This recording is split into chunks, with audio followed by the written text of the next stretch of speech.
Hello, and today we're going to read Siblings. You're stuck with each other, so stick together. True. Might be corny though. Let's get started. Yeah. A message for you. Hey you there. Yeah, that's right, you, the one reading. This book is about sisters, brothers, and getting along. Every sibling's relationship has ups and downs, twists and turns, and moments of kind of like a roller coaster. But you can smooth out the ride and have more fun. We wrote this book to help you do it. It would be really cool if your siblings read the book too, but that might not happen. Maybe they can't even read yet, or maybe you'll put this book right where they can find it. Hint, hint, and it still won't get read. That's okay because we have a message especially for you. Ding. You live in a family, and your family is your training ground for learning to get along with other people in life. Getting along is challenging, no matter how awesome you or your family might be. You'll need practice and some patience too. Every idea in this book starts with you. That's because you're getting along with others really comes down to being the best you can be. Corny, but true. There are probably at least a few things you'd like to change about your relationship with your siblings. Well, the one person you can change in this world is yourself.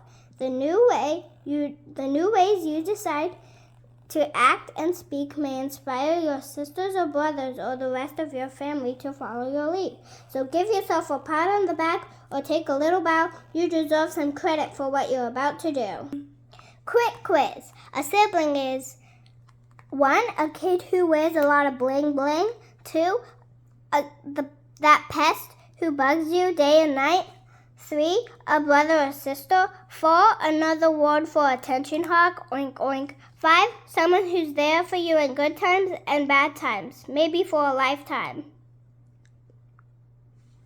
So what's the answer? Did I hear 3? Well, you're correct. Answer 3 for sure, and 5 we hope. But if your brother wears a lot of bling or your sister steals the spotlight every chance she gets, you might have answered 1 or 4 and 2. And you'd be right. Whether your sibling is flashy, annoying, or just plain weird, he or she is part of your family. Families are forever. That means you've got a bond. And you've got a bond. This book will show you how. Your family may be big or small. There's no right way for your family to look or be. The important thing to know is that you and your family and your siblings are linked by more than just your parents. You have many of the same experiences and memories. You probably share the same home, at least some of the time. You're connected by love. Wait, don't gag. The love is there, or at least it can be. Strange but true. The relationship you have with your sister or brother may be the longest relationship you have ever in life. Think about it. You not only grow up together, but you may also grow old together. When you're grown up, you can hang out, celebrate holidays with each other, or even travel together. If you and your sibs have kids someday, they'll all be cousins and may become friends for life too. What are sibs good for? If you didn't have a brother or sister, life would be different, but not necessarily better. That's because a sib can be your friend, your buddy, your ally, someone who's on your side, your helper, your secret sharer, your protector, your mentor, someone who guides you, or your role model. Bye. We have a lot more to go. Bye. 7 super things about sibs. 1. Sibs are there for you. When you want to play, hang out, joke around, talk, or just be next to someone. You don't have to pick up the phone. You have someone right at home. Your sibs are there with you early in the morning or late at night, times when it's not as confident to be around your friends. And your sibs are often there for you during life's weirder moments, like when Aunt Bodie tells you long, boring stories about her cats. Best of all, your sibs are there to share her fun times, school breaks, birthdays, holidays, and special celebrations. Okay, family celebrations. A sib is short for siblings. 2. Sibs can help you. Need advice? Need help with chores or homework? Got a problem you just can't solve on your own? Ask your sister or brother. A sib can be a great resource for you, especially if you're willing to help out in return. Older sibs often give good advice because they've been there. Younger sibs can be good listeners or cheer-uppers. That's awesome! You can do it! Way to go! 3. Sibs know the real you.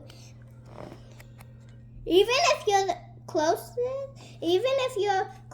friends don't always see every side of you. They may not know what you like the moment you wake up or on a bad day, or when you're crying your eyes out over a really sad movie. But your sibs know because with them, you're totally yourself, and they love you anyway. Doctor, will Scruffy be okay? Ding. May I take your order? True or false? Before you were born, you and your sibs played rock, paper, scissors to decide who was born first. Answers here. True. Answer. True. Nah, it's false. Nobody gets to choose when they're born. But the birth order in your family can play an important role in how you see yourself, your parents, your sibs, and the world. So, he's the oldest. He does everything the best. He's my little bro. My little bro is always copying me. Make him stop. I'm the middle kid. No one notices me. But she'll always be older and get to do everything first. How come my older brother gets to stay up later? No fair. She's the baby. Everyone spoils her. Have you ever noticed how birth order, oldest, middle, youngest, plays a part in how you get along or don't get along with your siblings? Read on for an insider look for you and your family. But remember, no birth order is better than any other. They're just different, and each one has its ups and downs. No, if you have lots of siblings, or you and your sibs are far apart in age, some of the birth order information might not be true for you. Being the only boy or the only girl in a group of siblings can make a difference too. Ding. Oldest sibs.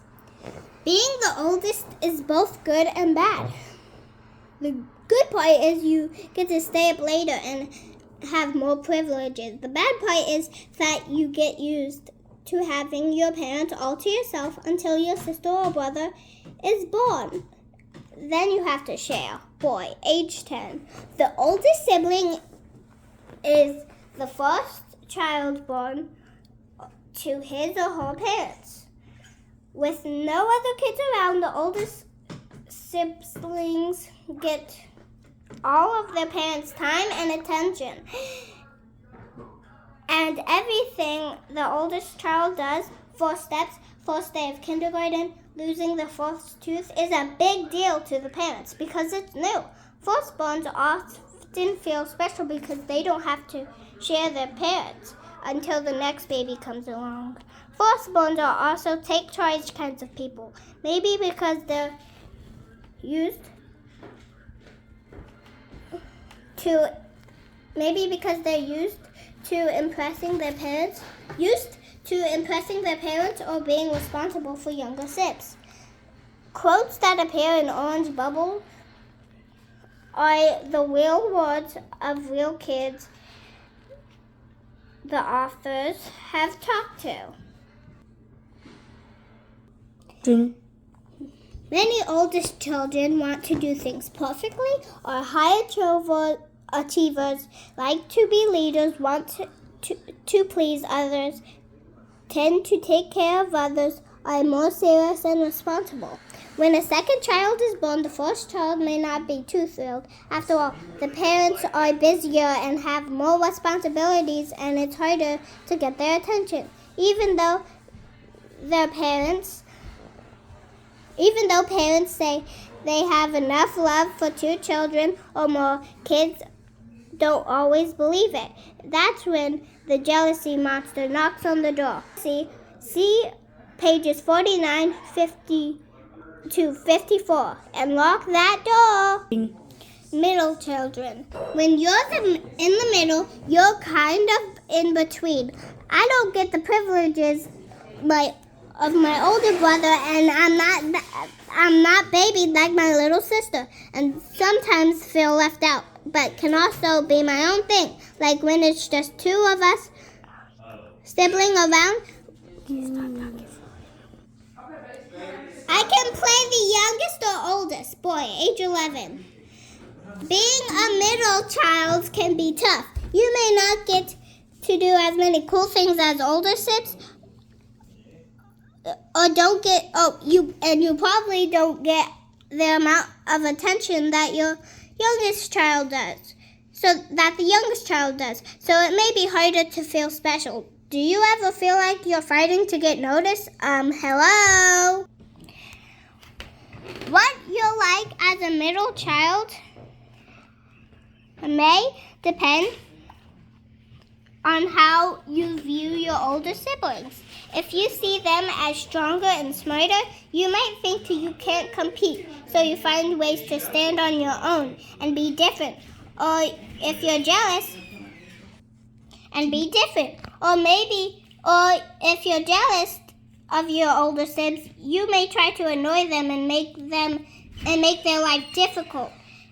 On the other hand, if you have a good relationship with your older siblings, you might try to be more like them. Middle siblings often try to help others out with conflicts, are independent, are more relaxed and easygoing, are as eager to please other people, may be less motivated to succeed in school. Being a middle child has a cool perk. You get lots of chances to learn how to get along with people older and younger than you are. Okay. The youngest. I'm the youngest of 3 girls. Sometimes I feel left out. They're older, so they get to do more stuff and share the same experiences while I'm still trying to catch up. Girl, age 13. The youngest child is often considered the baby of the family long after the actual baby years. If you're seen as the baby, everyone in the family may still treat you like a little kid. Your parents may not see that you're growing up, even if the evidence is right in front of their face. On the flip side, being the baby may mean you get star treatment in your family, meaning everyone dotes on you and looks out for you. Not such a bad deal. Never read again. I will never read again. We'll never read again. Bye.